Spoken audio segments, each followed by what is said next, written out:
ബോർഡിലെ ജീവനക്കാരി ജോളി മധുവിനെ മേലുദ്യോഗസ്ഥർ നിരന്തരം മാനസിക പീഡനത്തിന് ഇരയാക്കിയിരുന്നുവെന്ന കുടുംബത്തിന്റെ ആരോപണം ശരിയെന്ന് വ്യക്തമാക്കുന്ന കൂടുതൽ തെളിവുകൾ പുറത്ത്. ക്യാൻസർ അതിജീവിതയായ ജോളിയെ ചട്ടവിരുദ്ധമായാണ് ട്രാൻസ്ഫർ ചെയ്തതെന്ന് കയർ ബോർഡ് മുൻ ഉദ്യോഗസ്ഥൻ വ്യക്തമാക്കി. അതേസമയം കയർ ബോർഡിലെ 4 പേർക്കെതിരെ കുടുംബം ചീഫ് സെക്രട്ടറിക്ക് പരാതി നൽകിയിട്ടുണ്ട്. ഇതിനിടെ ജോളിയുടെ സംസ്കാരം ഇന്ന് നടക്കും. 2024 ഓഗസ്റ്റ് മാസം 19-നാണ് ആന്ധ്രാപ്രദേശിലെ രാജമണ്ഡ്രിയിലേക്കുള്ള സ്ഥലമാറ്റ ഉത്തരവ് ജോളിക്ക് കിട്ടുന്നത്.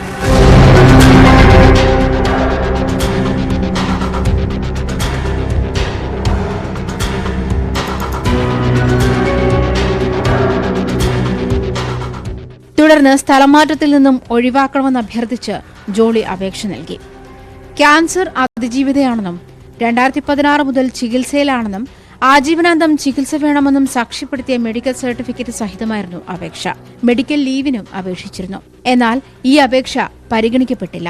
ക്യാൻസറോ ഹൃദ്രോഗമോ പോലെയുള്ള രോഗങ്ങളുള്ളവരെ സ്ഥലം മാറ്റരുതെന്നാണ് കയർ ബോർഡിന്റെ ബൈലോ അനുശാസിക്കുന്നത്. 31-ാം തീയതി ഉച്ചയ്ക്കാണ് ജോളിയെ ഹോസ്പിറ്റലിൽ അഡ്മിറ്റ് ചെയ്തതെന്ന് ഞാൻ മനസ്സിലാക്കി. അന്ന് രാത്രിയാണ് ഇത് അഡ്മിറ്റ് ചെയ്തത്.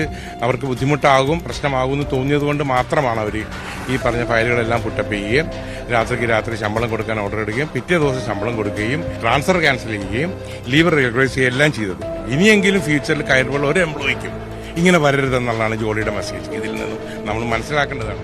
കയർ ബോർഡിലെ ജീവനക്കാർക്ക് ഇനിയെങ്കിലും ഇത്തരം ദുരനുഭവം ഉണ്ടാകാതിരിക്കാനാണ് താൻ തുറന്നു പറയുന്നതെന്നും ജോസഫ് പറയുന്നു. സെപ്റ്റംബർ 14 മുതൽ ജോളിയുടെ ശമ്പളവും തടഞ്ഞുവെച്ചു. ജോളിയെ ഗുരുതരാവസ്ഥയിൽ പ്രവേശിപ്പിച്ചപ്പോഴാണ് തടഞ്ഞുവെച്ചിരിക്കുന്ന 5 മാസത്തെ ശമ്പളം നൽകിയത്. തനിക്ക് ചെയർമാനോട് സംസാരിക്കാനുള്ള ധൈര്യമില്ലെന്നും തനിക്കെതിരെയുള്ള നടപടി ജോലിസ്ഥലത്ത് സ്ത്രീകൾ നേരിടുന്ന പീഡനത്തിന് ഉദാഹരണമാണെന്നും ജോളി എഴുതി വെച്ചിരുന്നു. ആ കത്ത് അപൂർണമാണ്. ഈ സാഹചര്യം തന്റെ ആരോഗ്യത്തിനും ജീവനും ഭീഷണിയാണെന്നും ജോളി കത്തിൽ പറയുന്നു.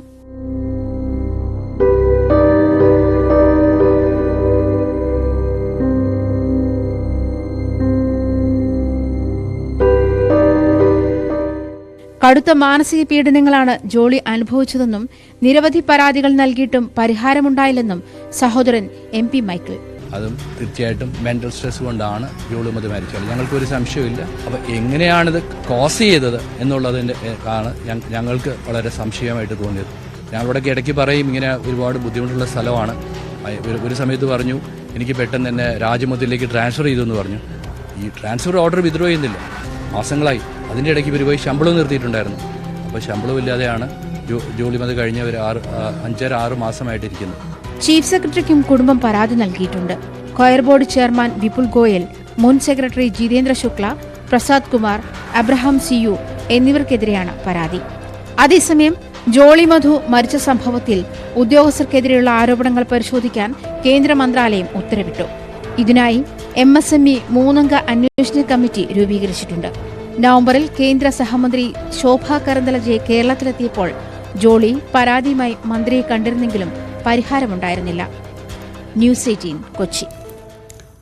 ഡാനി പോൾ കൊച്ചിയിൽ നിന്ന്. ഡാനി, കേന്ദ്ര MSME മന്ത്രാലയം ഇന്നലെ ഈ സംഭവത്തെക്കുറിച്ച് അന്വേഷിക്കാൻ ഒരു സമിതി രൂപീകരിച്ചതിനു പിന്നാലെയാണ് ഇത്തരം വിവരങ്ങൾ പുറത്തുവരുന്നത്. അതായത് ജോളിയുടെ കുടുംബം ആരോപിക്കുന്നത് പോലെ വളരെ കൃത്യമായി തൊഴിലിടത്തെ മാനസിക പീഡനം അത് കാര്യമായ രീതിയിൽ തന്നെ ഉണ്ടായിരുന്നു. അത് ആരോഗ്യം ക്ഷയിക്കുന്ന രീതിയിലേക്കും ഒരു രോഗിയാവുന്ന അവസ്ഥയിലേക്ക്, വളരെ ചെറുപ്പത്തിൽ ക്യാൻസർ അതിജീവിതയായ ഒരു സ്ത്രീയാണ്. അങ്ങനെയുള്ള നിരന്തരമായ പീഡനം തന്നെയാണ് ഈ മരണത്തിന് കാരണമായത് എന്ന് തെളിയിക്കുന്ന കാര്യങ്ങളാണോ ഇപ്പോൾ പുറത്തു വരുന്നത്?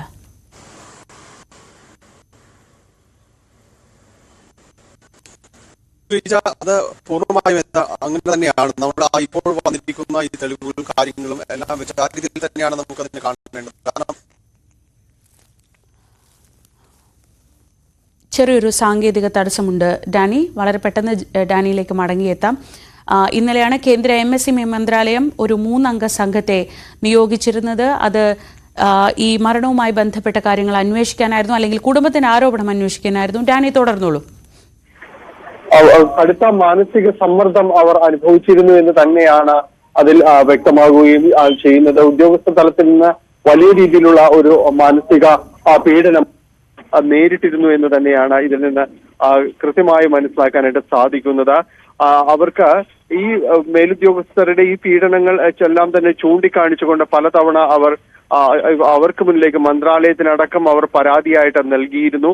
ഒപ്പം തന്നെയും ഇതിൽ ഏതെങ്കിലും രീതിയിലൊരു നടപടികൾ ഉണ്ടാകുമെന്ന് പ്രതീക്ഷിക്കുന്നു. പക്ഷെ അതിനിടയിലെല്ലാം തന്നെ അവർക്ക് വിദൂര സ്ഥലത്തേക്ക് ട്രാൻസ്ഫർ നൽകിക്കൊണ്ട്, സ്ഥലം മാറ്റം നൽകിക്കൊണ്ടാണ് അധികൃതർ ഇതിനോട് പ്രതികരിക്കുകയും ചെയ്തത്. അങ്ങനെ കടുത്തൊരു പീഡനത്തിലേക്ക് കടന്നു പോകുന്നതിനിടെയാണ് പിന്നീട് മറ്റൊരു രോഗാവസ്ഥയിലേക്ക് അവർ എത്തിച്ചേരുകയും ചെയ്യുന്നത്. അതുകൊണ്ട് തന്നെ കുടുംബം പറയുന്നത് പോലെ അതൊരു ആരോപണം മാത്രമാകുന്നില്ല എന്നത് തന്നെയാണ്, അതൊരു വസ്തുതയായി അവശേഷിക്കുന്നതെന്ന്. അവർക്ക് കടുത്ത മാനസിക പീഡകൾ അവിടെ നിന്ന് ഏൽക്കേണ്ടി വന്നു. അത് തന്നെയാണ് ഈ ഇപ്പോൾ മരണത്തിലേക്ക് അടക്കം അവരെ എത്തിച്ചത് എന്ന് നമുക്ക് പറയാനായിട്ട് സാധിക്കും. അത് തന്നെയാണ് അതിൽ നിന്ന് വ്യക്തമാവുകയും ചെയ്യുന്നത്. ഇപ്പോൾ ഒരു അന്വേഷണത്തിന് MSME മന്ത്രാലയം ഒരു 3-അംഗ സമിതിയെ നിയോഗിച്ചിട്ടുണ്ട്. ഈ സമിതി അന്വേഷണവുമായിട്ട് മുന്നോട്ട് പോകുന്നുണ്ട്. പക്ഷെ കുടുംബം പറയുന്നത് ഇതൊരു ഉദ്യോഗസ്ഥ തലത്തിലുള്ള ഒരു അന്വേഷണം മാത്രമാണ്. അതായത് ഈ മന്ത്രാലയത്തിന് ഈ കയർ ബോർഡിനകത്ത് നിന്ന് തന്നെയുള്ള ഉദ്യോഗസ്ഥ തലത്തിലുള്ള അന്വേഷണമാണ്. അവരെങ്ങനെയാണ് അവരുടെ ചെയർമാനും മറ്റുള്ളവർക്കുമെതിരെ ഉയർന്ന ആരോപണങ്ങളെ കുറിച്ച് സംബന്ധിയായ കാര്യങ്ങളിൽ ഏത് രീതിയിലാണ് അവർക്ക് ആ റിപ്പോർട്ട് നൽകാനായിട്ട് അടക്കം സാധിക്കുക. അതുകൊണ്ട് അത്തരം കാര്യങ്ങളിൽ കുടുംബം ഒരു വിശ്വാസ്യത പുലർത്തുന്നില്ല. പകരം ഒരു സ്വതന്ത്രമായിട്ടുള്ള ഒരു അന്വേഷണ സമിതിയാണ് വേണ്ടത്. ആ രീതിയിലുള്ള നടപടികളിലേക്ക് പോകാനായിട്ട് തയ്യാറാകണമെന്നതാണ് കുടുംബം ആവശ്യപ്പെടുകയും ചെയ്യുന്നത്. എന്തായാലും ഇത് സംബന്ധിച്ച് വളരെ ശക്തമായ രീതിയിലുള്ള പ്രതിഷേധം ഉയർന്നു കഴിഞ്ഞു. ഇന്നലെ യൂത്ത് കോൺഗ്രസ് കയർ ബോർഡിലേക്ക് മാർച്ച് നടത്തി. ഇന്ന് ഇടതുപക്ഷ സംഘടനകളുടെ നേതൃത്വത്തിൽ 2 സംഘടനകളുടെ നേതൃത്വത്തിൽ കയർ ബോർഡിലേക്ക് മാർച്ച്. അങ്ങനെ ഒരു വലിയ വിഷയമായിട്ട് ഈ ജോലി സ്ഥലത്ത് ഒരു സ്ത്രീക്ക് ഒരു ക്യാൻസർ അതിജീവിതയ്ക്ക് അവർക്ക് അവിടെ ജോലി ചെയ്യാൻ പോലും കഴിയാത്ത രീതിയിലേക്ക് മാനസിക സമ്മർദ്ദത്തിലേക്ക് അവരെ തള്ളിവിടുകയും ഇപ്പോൾ അവരെ മരണം സംഭവിക്കുകയും ചെയ്തിരിക്കുന്നു എന്നത് ഒരു ചെറിയ കാര്യമായി കാണുവാനായിട്ട് സാധിക്കില്ല. അതുകൊണ്ട് തന്നെ വലിയ രീതിയിലുള്ള പ്രതിഷേധങ്ങൾ അവിടെ തുടരുകയാണ്. ഒപ്പം ഇന്ന് ജോളി മധുവിന്റെ സംസ്കാര ചടങ്ങുകൾ ഇന്നാണ് നടക്കുന്നത്. രാവിലെ 10 മണിക്ക് ഇടപ്പള്ളി സെന്റ് ജോർജ് ഫെറോന പള്ളിയിലാണ് ചടങ്ങുകൾ. സെമിത്തേരിയിലാണ് സംസ്കാര ശുശ്രൂഷയടക്കം നടക്കുന്നത്. എന്തായാലും വലിയ രീതിയിലുള്ള ഒരു ചർച്ചകളിലേക്ക് കൂടി വന്നിരിക്കുന്നു. നേരത്തെ അന്ന സെബാസ്റ്റ്യന്റെ മരണം നമുക്കറിയാവുന്നതാണ്. അതും ഇതുപോലെ തന്നെയുള്ള മാനസിക സംഘർഷങ്ങൾ പ്രതിപാദിച്ചിരുന്ന ഒരു കത്തുണ്ടായിരുന്നു. ഇപ്പോൾ ജോളി മധുവിലേക്കും എത്തിയിരിക്കുന്നു. തൊഴിലിടങ്ങളിൽ എന്ത് തരം സാഹചര്യമാണ് നിലനിൽക്കുന്നത്? മാനസിക പീഡകളിലേക്ക് ഉദ്യോഗസ്ഥ തലത്തിൽ അവരെ തള്ളിവിടുമ്പോൾ ഇത് അന്വേഷിക്കേണ്ടതല്ലേ എന്ന വലിയ ചോദ്യവും ബാക്കി നിൽക്കുന്നു. ശ്രീജ.